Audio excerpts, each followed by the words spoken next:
tell them I love them. Sometimes I say elephant's juice and Zane squirms in my arms and laughs and Blake doesn't understand and punches me in the thigh. I tell them I'll never leave them. I tell them that even if the world splits into a million pieces and slips from gravity's grip, I'll be standing right by their side. I tell them my hand will forever be there for them to hold. No matter what this loosely written script that becomes our lives throws at you, I will be beside you, sons, my fingers through yours, and we will take our bows together. Hey Zane, my beautiful mophead prince, I love you so much it hurts my heart, and not with the sting of a jellyfish or a pin, but with the burning sentence always on the tip of my tongue. Don't hurry to grow up. Take it slow.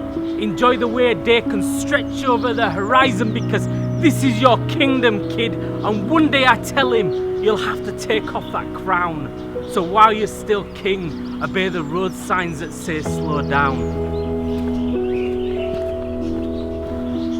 I'll wipe the tears from your eyes and fight the raging seas with you. You know, for every one bad person in the world, there are a million nice people. Zed, listen, this is so important, son. You have to believe Daddy when he tells you that every person that walks this earth is more precious than gold, crafted to bear the beauty of their designer, echoes of the majesty of creation itself. If you can just believe me, it will change the pace of your walk and the urgency of your breath. Zane, don't waste your breath, son. I tell them to play hard, to run till their legs grow weary, to build rafts and swim lakes and climb boulders and sprint and hide and make and invent and laugh. Most of all, I tell them to laugh.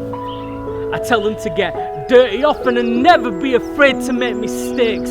Failure is a route to freedom and is a path we must all travel. Boys, don't ever be scared of stumbling. The lessons in life I learned not in the fall, but in the getting up.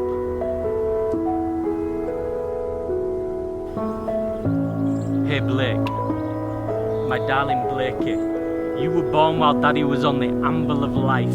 Beaten and ugly, we were both naked and clothes could not hide the scars that Daddy had left on us all. You were my inspiration, the fuel behind the fire that propelled me from Gehenna. For months I hung clinging by the tips of my nails to the edge of a cliff, but I could see your face, Blake. The dream of the touch of your skin held my grip firm. B, we've done the hard bit together. The battle is won, and son, from this day on our walk together will forever be a victory parade. And though we celebrate with trips to the park and the applause of leaves heralding our approach, we will always be vigilant in experiencing each moment to its fullest. This is our journey. You, Blake, who grew from a spark and learned how to shine, moving the bellows of your breath until you were light itself and became my reason to rage against dying. I can think of no better way to describe you than the will of a fire surviving in the middle of a storm. You are your own beacon, darling, and I will always find you.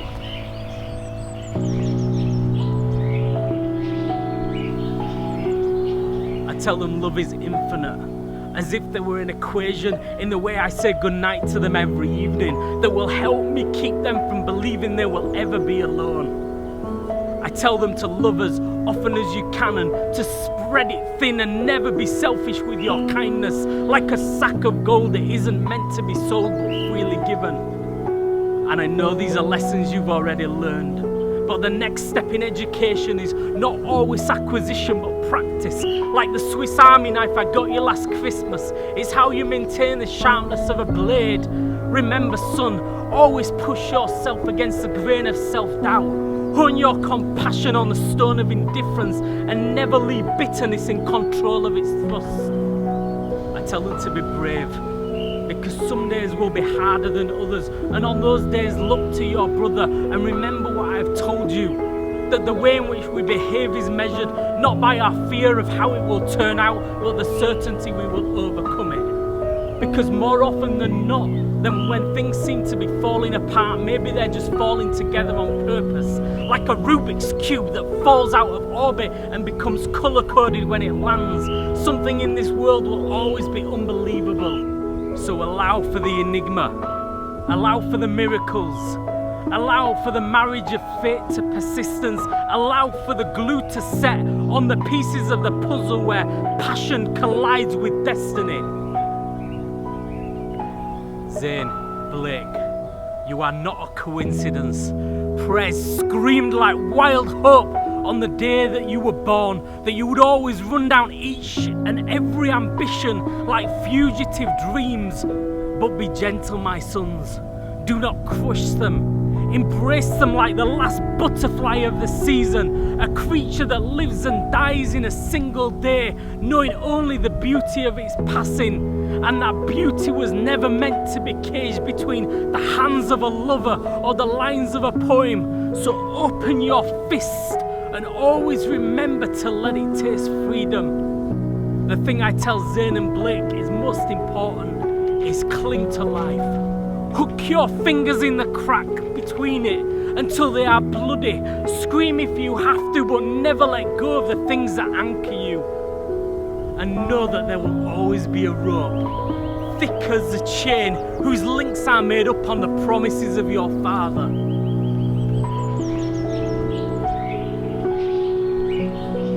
Hey Zane, hey Blake, you know that book, I Love You to the Moon and Back? Well, I just love you, period.